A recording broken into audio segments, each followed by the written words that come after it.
Hello everyone, welcome back to my channel. Today we will learn about the chapter Lost Spring. So today we will discuss about the theme of the chapter Lost Spring and writer of this chapter is Anis Ray. तो हमारी story में हम बात करते हैं lost spring story में इसका जो सब्जेक्ट है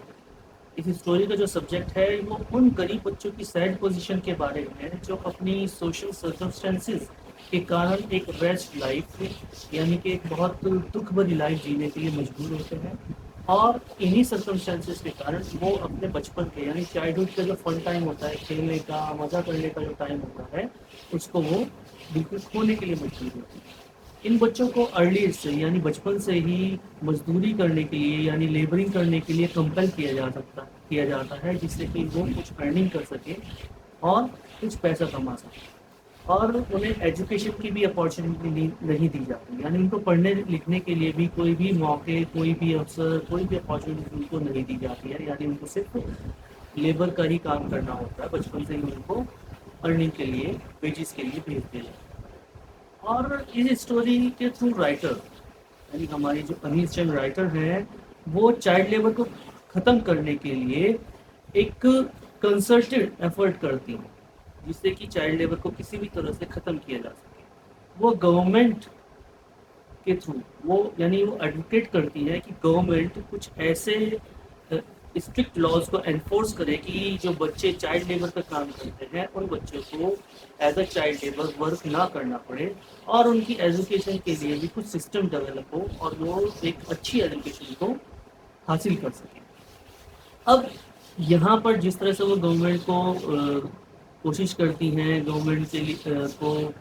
कहती हैं कि वो चाइल्ड लेबर को प्रोहिबिट करें बच्चों के लिए एजुकेशन सिस्टम को डेवलप करें जिससे हर एक गरीब बच्चे को एक अच्छी एजुकेशन मिल सके। तो इस स्टोरी में वो बात करती हैं उन बच्चों के बारे में जो गरीब हैं और किसी न किसी वजह से काम कर रहे हैं। तो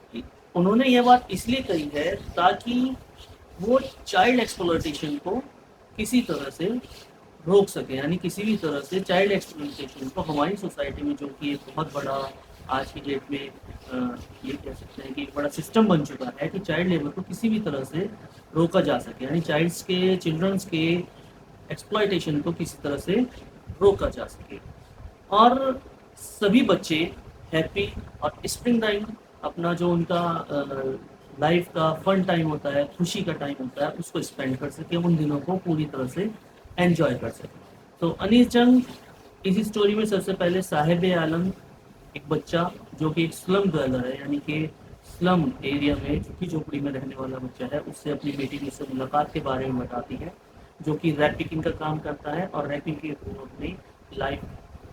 में अपने जो पेरेंट्स हैं उसके जो पेरेंट्स हैं उनकी हेल्प करता है। और यहाँ पर ये जो बच्चा है साहिब उसके कुछ सपने हैं जिन सपनों में उसका एक सपना है यानी उसका मन करता है कि वो टेनिस के लिए और वो पढ़ने जाए बट किसी न किसी वजह से जो लाइफ में उसकी ये प्रॉब्लम्स चल रही हैं ये जो वो काम कर रहा है उसकी गरीबी की वजह से घर की कंडीशन की वजह से वो अपने इन दोनों ही इच्छाओं को अपनी दोनों ही विशेज़ को यानी कि टेनिस खेलने की विश या फिर हम बात करते हैं एजुकेशन की विश को वो पूरा नहीं कर सकता। अब यहाँ पर हम दूसरे बच्चे की बात करते हैं। दूसरा बच्चा मुकेश जो कि फिरोजाबाद की एक बैंगल मेकर फैमिली से बिलोंग करता है। ये वो बच्चा है जो कि अपनी फैमिली के ही प्रोफेशन को आगे कंटिन्यू करता है यानी जो उसकी फैमिली है वो बैंगल मेकिंग का वर्क करती है तो वो भी बैंगल मेकिंग का ही काम आगे उसमें कर रहा है बट इसके भी अपने कुछ ड्रीम्स हैं जो वो पूरा करना चाहता है but however he is unable to complete his dream, he unable to achieve his goals यानी कि किसी भी वजह से हालांकि वो अलग बात है कि अपनी फैमिली की कंडीशंस या सोसाइटी की सर्कमस्टेंसेस की वजह से वो अपनी इन ड्रीम्स को इन सपनों को पूरा नहीं कर पाता। मुकेश जो एक बैंगल मेकर फैमिली से आता है उसका सपना है कि वो एक कार मैकेनिक बने वो एक कार मैकेनिक बने और अपनी लाइफ में कुछ चेंज करे यानी कि मुकेश अपनी लाइफ को चेंज करना चाहता है। एक बैंगल मेकर फैमिली से हटने के बाद वो चाहता है कि he will become a car mechanic. तो वो चाहता है कि उसकी लाइफ उसकी जो फैमिली का प्रोफेशन चला आ रहा है बैंगल मेकिंग का वो उस प्रोफेशन को छोड़ के car mechanic as a car mechanic वो अपनी लाइफ को आगे स्पेंड करना चाहता है। So this is all about the theme of the chapter loss spring. Okay. If you have any query, then comment in the comment section, and please share my video, like my video, and comment in the comment box. Bye everyone.